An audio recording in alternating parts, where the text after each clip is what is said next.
Hi, good evening. This is Dr. S. Maheshwari for NCRT in Tamil. நாம் இன்னைக்கு இந்த வீடியோவில் பார்க்க போகிறது சேம் சாப்டர் எவல்யூஷன் அதனுடைய கண்டினியூவேஷன். ஏன்னா நாம் இப்போ இந்த உலகம் எப்படி ஃபார்ம் ஆச்சு, உயிர்கள் எப்படி ஃபார்ம் ஆச்சு, அதில் வந்து டிஃப்ரெண்ட் தியரிஸ் எல்லாம் பார்த்தோம். அதுக்கப்புறம் நம்ம Darwin theory of natural selection, அவர் சொன்னது நேச்சர் செலக்ட் பண்ணது, பழைய மாதிரிலாம் இந்த உலகத்துக்கு இவ்வளோ தான் வயசில் அப்படிலாம் சொல்லி முடிச்சுட்டு அதுக்கு சில எவிடன்சஸையும் காட்டுறாங்க. அதில் முக்கியமாக ஹோமோலாகஸ் அண்ட் அனலாகஸ். ஹோமோலாகஸ்னால் டைவர்ஜென்ட் எவல்யூஷன் அண்ட் அனலாகஸ்னால் கன்வர்ஜென்ட் எவல்யூஷன். அதுக்கப்புறம் இண்டஸ்ட்ரியல் மெலனைசேஷன் பார்த்தோம். இண்டஸ்ட்ரீஸ் வரதுக்கு முன்னாடி எப்படி இருந்துச்சு, அப்புறம் இண்டஸ்ட்ரி வந்த பிறகு இந்த மாத்தோட கலர் எப்படி மாறுச்சு, ஸோ நேச்சர் எப்படி மாற்றிருக்கு அப்படியெல்லாம் பேசிட்டு அப்படியே நம்ம லெபார்ட்டரி கல்ச்சர் பண்ணும்போது மைக்ரோபெல்லாம் காலப்போக்கில் மாறுது இல்லையா, குட்டி குட்டியாக மாறிடுது. அதுவே மாறும்போது இந்த உலகம் தன்னை சார்ந்து இருக்கிற உயிர்களை மாற்றியிருக்காதா அப்படின்ற ஒரு கொஷினோடவும், நேச்சுரும் சில மியூட்டேஷனல் சேஞ்சஸும் தான் இந்த ஆர்கனிசமில் இவ்வளோ வேரியேஷனை கொண்டு வருது அப்படின்னு சொல்லி நிறுத்தியிருக்கோம் போன வீடியோவில். இப்போ நாம் இன்றைக்கி இதில் what is adaptive radiation, adaptive ரேடியேஷன்னா என்ன, ரேடியேட் ஆகிறது அப்படின்னு சொன்னாலே அந்த டேர்ம்லேயே இருக்குது பாருங்கள். ஒரு இடத்துலேருந்து அப்படியே பல்கி பெருகி அப்படியே தள்ளி தள்ளி ரேடியேட் ஆகி தன்னை சுற்றி சுற்றி போயிடுறது, ஒரு இடத்துல ஃபார்ம் ஆகி இன்னொரு இடத்துக்கு மூவ் ஆகிறது. அடாப்டிவ் ரேடியேஷன்னா என்ன, அந்த ஏரியாவில் அது கரெக்டாக ஃபிட் ஆகி அடாப்ட் ஆகி அந்த குவாலிட்டிஸோட அது அப்படியே பக்கத்தில் இருக்கிற இடங்களுக்கு பரவி போகிறது. இது எப்படி எவல்யூஷனோட கனெக்ட் ஆகுது அப்படின்னு பார்ப்போம். What is adaptive radiation? During is journey Darwin went to Galapagos island. So இது நீங்கள் கம்பல்சரியாக தெரிஞ்சுக்கணும். நம்ம ஃபஸ்ட்டு வீடியோலேயே சொன்ன அவர் ட்ராவல் பண்ண இடம் பசிபிக் ஓஷனில் இருக்கிறது. There he observed an amazing diversity of creatures of particular interest small black birds later called Darwin finches. Darwin 14 finches ன்னு கூட சொல்வாங்க இதை. Amazed him. He realized that there were many what happened? There were many varieties of finches in the same island. All the varieties, he conjectured, evolved on the island itself. So இங்கே நிறைய வெரைட்டிஸை பார்த்தார். அவர் ரொம்ப அதிசயமாக யோசிக்க வச்சது இந்த பேர்ட்ஸை, நிறைய finches சிட்டுக்குருவி மாதிரி. ஓகே, ஸோ அவர் ரொம்பவே யோசிக்க வச்ச ஒரு விஷயம் என்னென்னா, இது எல்லாமே அந்த ஐலாண்ட்லேயே ஃபார்ம் ஆகிருக்கு. From the original seed eating features பார்த்திங்கன்னா, ஒரு பேர்ட்ஸோட பீக்கே ஜென்ரலாகவே அது சாப்பிட்ற பொருட்களுக்கு ஏற்ற மாதிரி மாறி இருக்கு. So from the original seed eating features many other forms with altered beaks arose enabling them to become insectivorous. So ஒரிஜினலாக அது சீட் ஈட்டிங் தான், பின்னாடி அது இன்செக்டிவோரஸாக மாறி இருக்கு. அண்ட் வெஜிடேரியன் ஃபின்ச்சஸ் இப்படியாகவும் மாறி இருக்கு. ஸோ இதெல்லாம் எப்படி சாத்தியம் அப்படின்னு பார்த்தீங்கன்னா, காலம் அதை மாற்றிருக்கு. Okay, this process of evolution of different species in a given geographical area starting from a point and literally radiating to other areas of geography habitat is called adaptive radiation. So the process of evolution of different species in a given geographical area, இந்த டிஃப்ரெண்ட்டுக்கு பதில் சேம்னு போட்டு கூட எக்ஸாமில் வந்துடலாம். Different species, ஒரு ஏரியாவில் இருக்கிற different species அங்கே அதுக்கான விஷயங்களில் கரெக்டாக தெளிவடைந்து அங்கேருந்து அப்படியே ரேடியேட் ஆகி அதர் ஏரியாவுக்கு போகிறது தான் adaptive radiation. Darwin's finches represent one of the best examples of this phenomenon. Another example is Australian marsupials. அந்த ஐலாண்டில் தான் ஃபார்ம் ஆகி அங்கேருந்து அப்படியே மூவ் ஆயிடுச்சு. இங்கே ஆஸ்திரேலியன் மார்சுப்பியல்ஸ்னால் பவுச்ட் அனிமல்ஸ். பவுச்ட் அனிமல்னால் நமக்கெல்லாம் ரொம்ப காமனாக தெரிஞ்சது கங்கரு. ஓகே, பவுச்ட் அனிமலை தான் மார்சுப்பியல்ஸ்னு சொல்லுவோம். ஓகே, இந்த அனிமல் முக்கியமாக ஆஸ்திரேலியாவில் தான் இருக்குது. So a number of marsupials, each different from the other, evolved from an ancestral stock but all within Australian island continents. So இது வேறு எங்கேயும் ரேடியேட் ஆகலை, அதாவது அந்த ஐலாண்டுக்குள்ளேயே ஒரு ஐலாண்ட்லேருந்து இன்னொரு ஐலாண்டுக்கு மூவ் ஆயிடுதே தவிர அதர் பார்ட் ஆஃப் த கண்ட்ரிக்கு அது வரலை. when more than one adaptive radiation appeared to have occurred in an isolated geographical area representing different habitats, one can call this convergent evolution. So adaptive ரேடியேஷனை இவர் கன்வர்ஜென்ட்டுன்னு தான் சொல்கிறாங்க.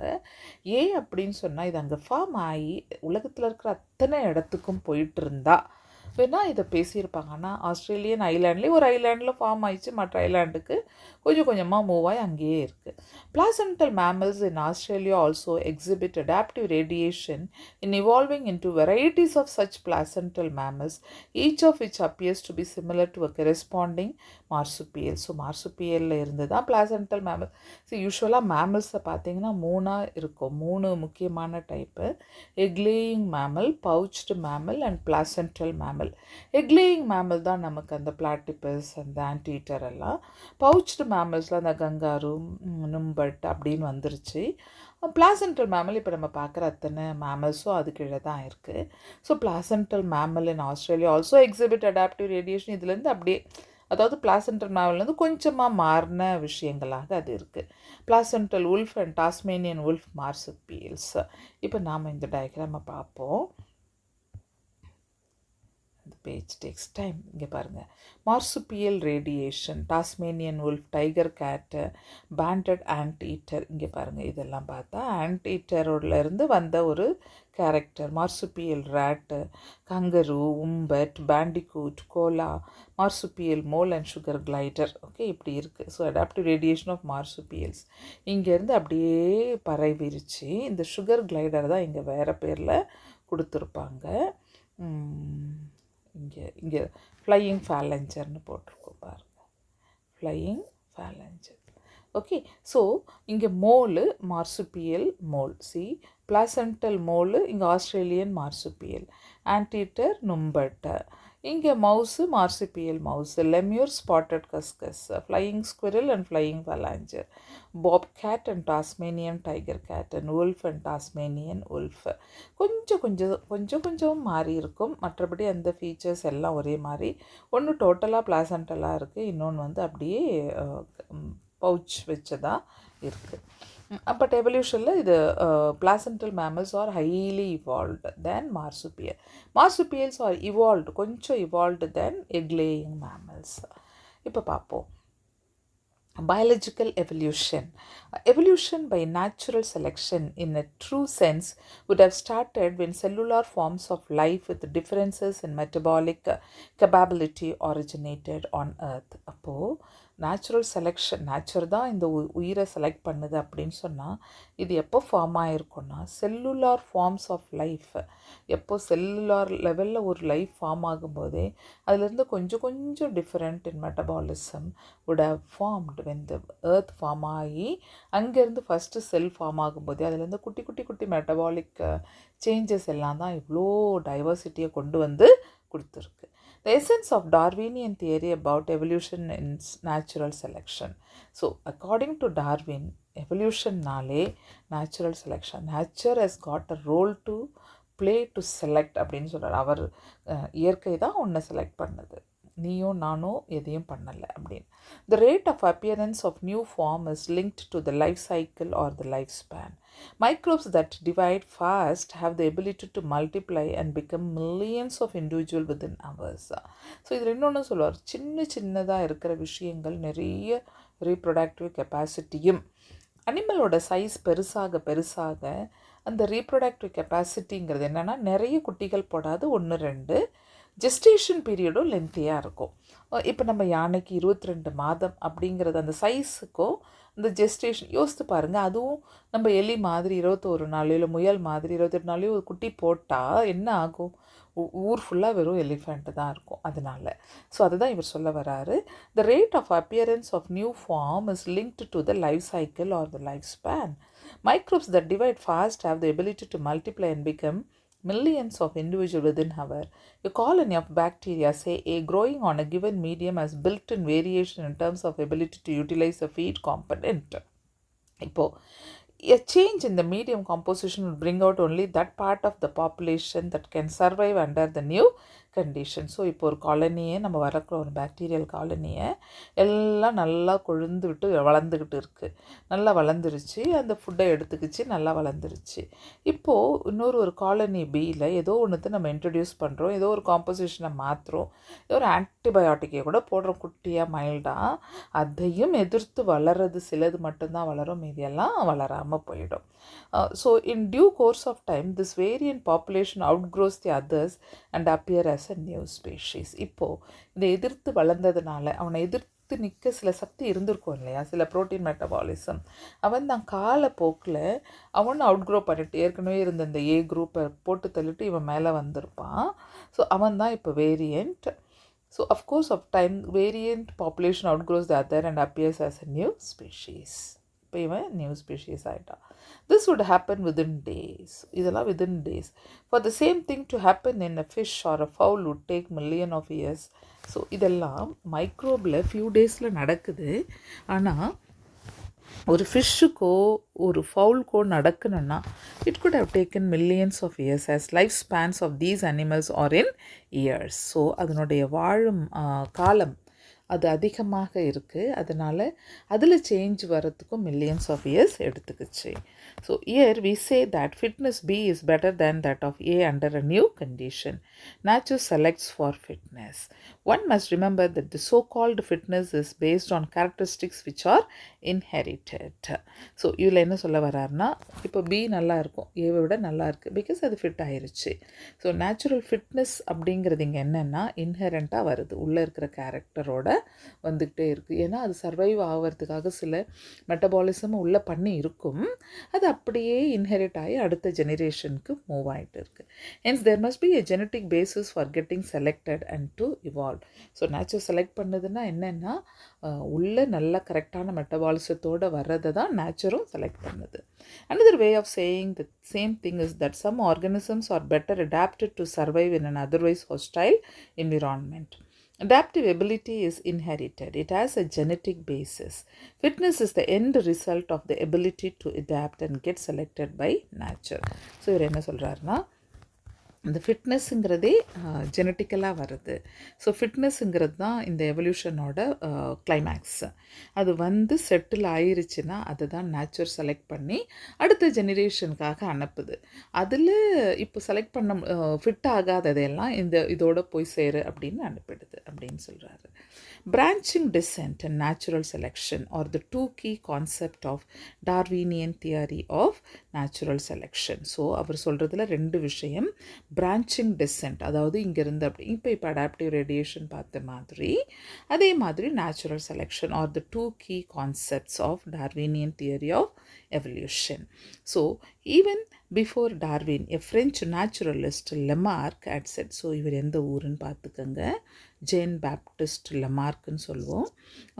இவரோட தியரி தான் theory of use and disuse, அப்புறம் theory of acquired characters அப்படின்னு சொல்லுவோம். யூஸ் அண்ட்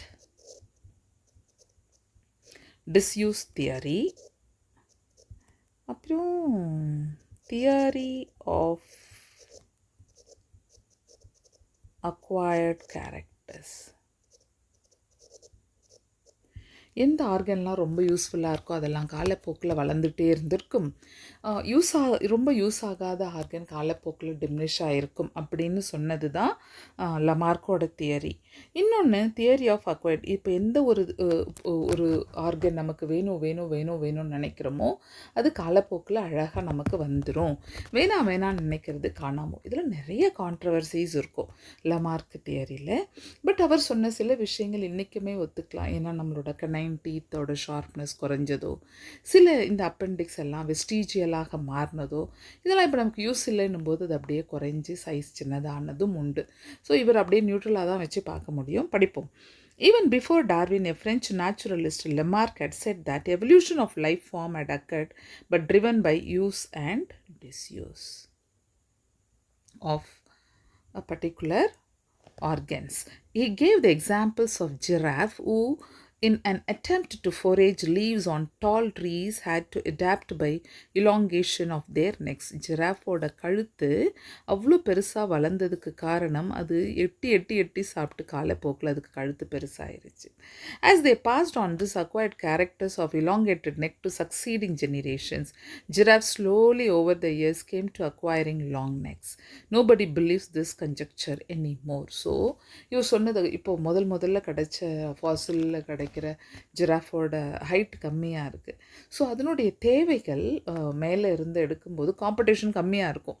ஸோ நான் அப்படியே எட்டி எட்டி எட்டி ஃபுட்டை எடுத்து ட்ரீலேருந்து ஷ்ரப்பில் இருந்து ட்ரீக்கு பொறிச்சு காலப்போக்கில் அதுக்கு பிறந்த அந்த கேரக்டர், ஸோ அது லாங் நெக் அதிலேருந்து வந்திருக்கும் அப்படின்னு. இது ஒரு கட்டுக்கதை மாதிரி இருக்குதுன்னு நிறைய பேர் இதை நம்பவே இல்லை.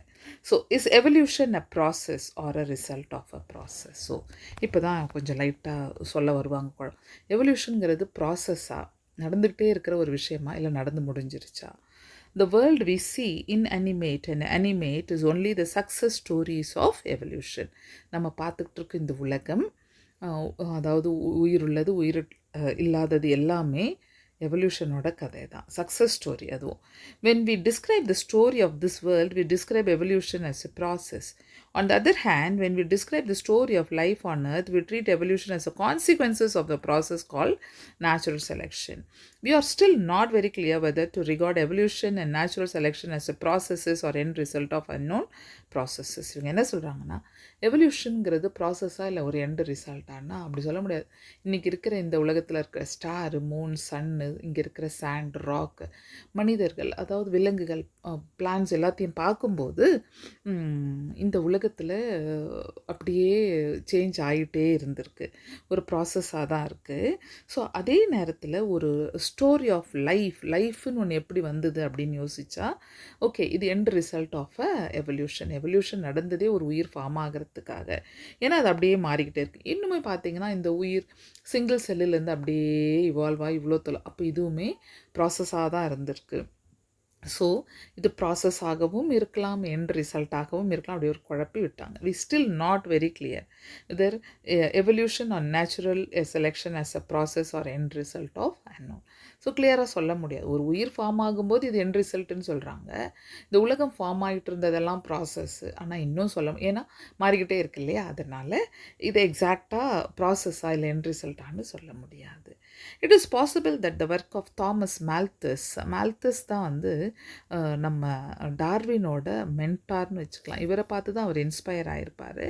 On population influenced Darwin. Natural selection is based on certain observations which are factual. So natural செலெக்ஷனுங்கிறதே உண்மையாமல் பார்த்த ஒரு விஷயங்களோட உண்மையாக நடந்த விஷயங்களை அப்சர்வ் பண்ணதுனால கிடைத்த ஒரு தியரி தான் அது. For example, natural resources R limited. Okay, natural resources are limited, populations are stable in size except for seasonal fluctuations. Members of a population vary in characteristics. In fact, no two individuals are alike. Even though they look superficially similar, most of variations are inherited too. So இப்போ என்னன்னா, natural selection natural resources are லிமிட்டடாக இருந்தால், சாப்பிட்ற சாப்பாடோ இல்லை கட்டுற துணியோ இருக்கிற இடமோ ரொம்ப லிமிட்டடாக இருந்தால் பாப்புலேஷன் சைஸும் ஸ்டேபிளாக தான் இருக்கும். அப்பப்போ கொஞ்சம் ஃப்ளக்சுவேட் ஆகலாம், சீசனல் ஃப்ளக்சுவேஷன் இருக்கலாம். ஓகே, திடீர்னு ஒரு மழை காலம் வரும்போது தவளைப்பா அப்படி அதிகமாக வெயில் காலத்தில் அந்த மாதிரி சீசனல் ஃப்ளக்சுவேஷன்ஸ் இருக்கலாம். ஆனால் ஸ்லைட் சேஞ்சஸ் ஒவ்வொரு இண்டிவிஜுவல்குள்ளேயும் இருக்க தான் செய்யுது. So even though they look superficially similar, most of the variations are inherited. The fact that theoretically population size will grow exponentially if everybody reproduce maximally. இப்போ பார்த்தீங்கன்னா கொஞ்சம் முன்னாடி தான் சொன்னாங்க ரிசோர்ஸஸ் லிமிட்டாக இருக்கும்போது பாப்புலேஷன் ஸ்டேபிளாக இருக்கும். ஆனால் என்னென்னா the fact that theoretically population size will grow exponentially. எக்கச்சக்கமாக வளருது இந்தியா பாப்புலேஷன் எடுத்துக்கிட்டா. If everybody reproduce maximally, this fact can be seen in growing bacterial population. And the fact that population size in reality are limited means that there had been competition for resources. Only some survived and grew at the cost of others. They could not flourish. The novelty and brilliant insight of Darwin was this. அவர் என்ன சொல்கிறாருன்னா, இப்போ population இனார்மஸாக ஆகிடுச்சுன்னா என்ன நடக்கும், அங்கே இருக்கிற ரிசோர்ஸஸ்க்கு ரொம்ப fight வரும். Within them they'll fight. அப்போ ஃபைட்டுன்னா அங்கே ஸ்ட்ரகிள் நடந்துருச்சு. ஸ்ட்ரகிள் பண்ணி இருக்கிறவனை எல்லாம் போட்டு தள்ளுது. வேறு வழியே இல்லை, அது சாப்பாட்டுக்காக.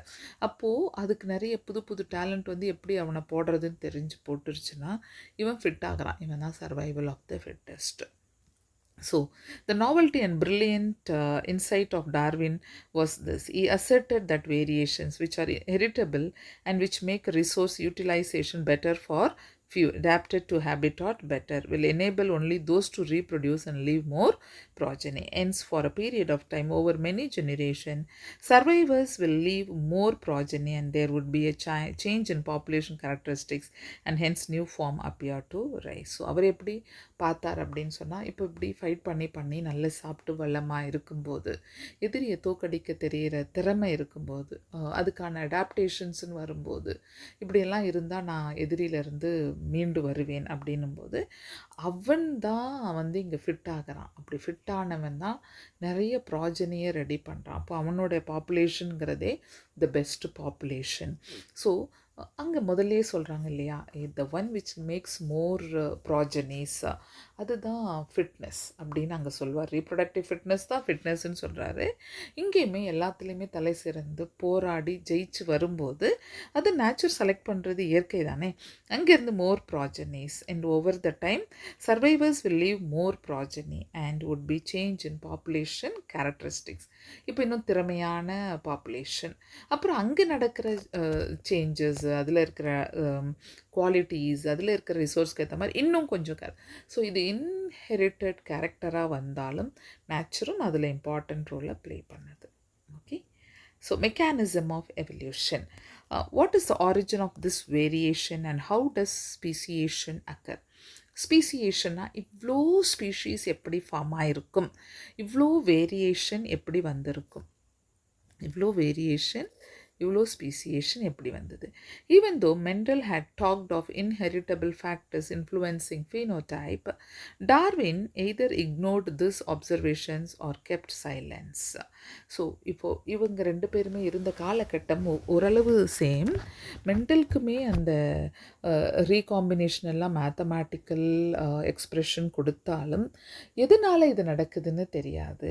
இவங்க ரெண்டு பேரும் மீட் பண்ணலை. ஆக்சுவலி அவரோட ஒரு பேப்பர், மெண்டலோட ஒரு பேப்பர் டார்வினுக்கு போயிருக்கு.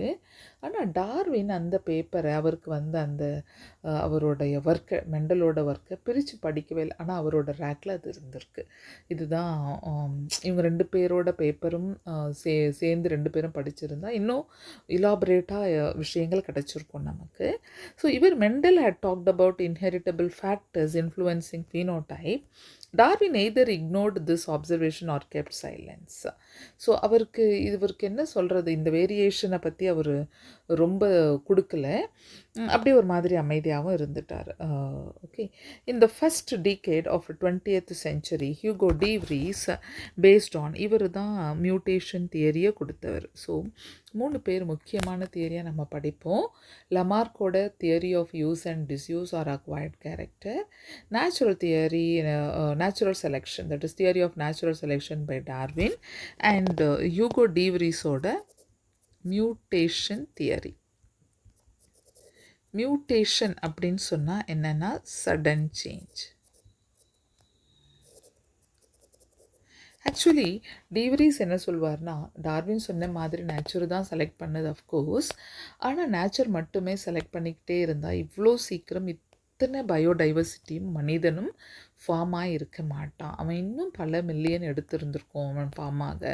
ஸோ அதை தாண்டி நேச்சுரல் செலெக்ஷன் தாண்டி எங்கே சடனாக சில சேஞ்சஸ் வருது. அது பேர் தான் மியூட்டேஷன் அப்படின்னு சொன்னார். So based on his work on evening primrose, அவர் ஒர்க் பண்ணது ஈனோத்திரா லமார்க்கியானா. இந்த பிரிம்ரோஸ் இருக்கு இல்லையா, இவனோட பேர் ஈனோத்திரா லமார்க்கியானா. So brought forth the idea of mutation, large differences arising suddenly in a population. He believed that it is mutation which causes evolution and not the minor variation, heritable, that Darwin talked about. Darwin சொன்னது எல்லாமே ஹெரிட்டபிளாக வருது. ஆனால் அதெல்லாம் கொஞ்சம் குட்டி. ஆனால் நம்ம டிவரி சொன்ன மியூட்டேஷன் சடன் சேஞ்சஸ், குரோமோசோமில் மாறுது, ஸ்ட்ரக்சர் மாறுது, நம்பர் மாறுது, ஜீனில் மாறுது, மெட்டபாலிசமே மாறுது. அப்படின்னும் போது நிறைய சேஞ்சஸ் அது கொண்டு வந்திருக்கு. Mutations are random and directionless. இது எக்ஸாம் கொஷின். மியூட்டேஷன் அப்படிங்கிறது ரேண்டமாக நடக்குது, ஆனால் ஒரு டைரக்ஷனே இல்லாமல் போகுது. But Darwinian variations are small and directional. Okay, ஏன்னா டைரக்ஷனல்னால் இது வந்துட்டு இன்ஹெரிட்டட் கேரக்டராக வருது அப்படின்னு சொல்லிட்டு. Evolution for Darwin was gradual. Okay, இவரோட ஒர்க் வந்து ரொம்ப கிராஜுவலாக ஸ்லோவாக ஸ்டடியாக போயிட்டுருக்கு. Well de Vries believe that mutation caused speciation and hence called as saltation. Single step large mutation. So இவரது வந்து ஸ்மால் கிராஜுவல், இவரது fast huge. Studies in population genetics later brought out some clarity. இதுக்கப்புறம் ஒரு கிளாரிட்டி கிடைக்கும். Hardy வேன்பர்க்லாம் படிக்கும்போதும் சரி, பின்னாடி வந்த சேஞ்சஸ், மியூட்டேஷனால் நம்ம அடைந்த நன்மைகள். மியூட்டேஷன் அப்படின்னு சொன்னாலே ஒரு லீத்தல் எஃபெக்ட் தான் கொடுக்கும். ஆனால் இன்றைக்கி நம்ம பிளான்ட் ப்ரீடிங் ப்ரோக்ராமில் எவ்வளோ விஷயங்களை மாற்றிருக்கோம். It's all due to mutation அப்படின்னு சொன்னால், ஒருத்தவங்க சொன்ன ஒர்க்கு இன்னொருத்தவங்க இல்லைன்னெலாம் சொல்லலை, இருக்குது. ஆனால் அதை விட இன்னொரு கண்ணோட்டம் இருக்குது, வேறு மாதிரியும் நடந்திருக்கும். ஏன்னா எல்லோரும் ஒரே மாதிரி திங்க் பண்ண மாட்டாங்க இல்லையா. ஸோ 3 பேர் 3 விதமாக திங்க் பண்ண விஷயங்கள் இதெல்லாம் சேர்ந்து தான் இத்தனை ஸ்பீஷீஸ், இத்தனை பயோடைவர்சிட்டி வந்திருக்கும் அப்படின்னு சொல்லி ஒரு கன்க்ளூசிவ் ஸ்டேட்மெண்ட்டை கொடுக்குறாங்க. இப்போ பின்னாடி வர்றதில் இந்த ஜீன் பூல் எப்படி மாறுது, ஜெனட்டிக் ட்ரிஃப்ட் எப்படி நடந்தது, எப்படி ஒரு அனிமல் ஒரு இடத்துலேருந்து இன்னொரு இடத்துக்கு மைக்ரேட் ஆகும்போது அதனுடைய குவாலிட்டிஸ் மாறுது, அதாவது அந்த வாழும் இடத்துக்கு ஏற்ற மாதிரி, அதெல்லாம் பின்னாடி நம்ம ஹார்டி வீன்பர்க்லாம் படிக்கும்போது இன்னும் கொஞ்சம் டீட்டெயிலாக படிப்போம். இந்த எவல்யூஷனில் இந்த கதைகளோடு சேர்ந்து அந்த கதையும் படிப்போம். ஓகே, நான் இன்றைக்கி இந்த வீடியோவை நான் இதோடு நிறுத்துகிறேன். அப்படியே படித்து பாருங்கள். இன்னொரு கதை மாதிரி தான் புரியும். முக்கியமாக இந்த டைரக்ஷன்லெஸ், ஸ்லோ, ஃபாஸ்ட்டு, அதுக்கப்புறம் இது ரேண்டமாக நடந்தது, இது ஒரு ரொம்ப ஸ்பெசிஃபிக்காக நடந்தது அக்கார்டிங் டு டார்வின், அது ரொம்ப ஸ்பெசிஃபிக். இந்த மாதிரி விஷயங்கள் மைன்யூட்டாக படிச்சுக்கோங்க. Okay, thank you.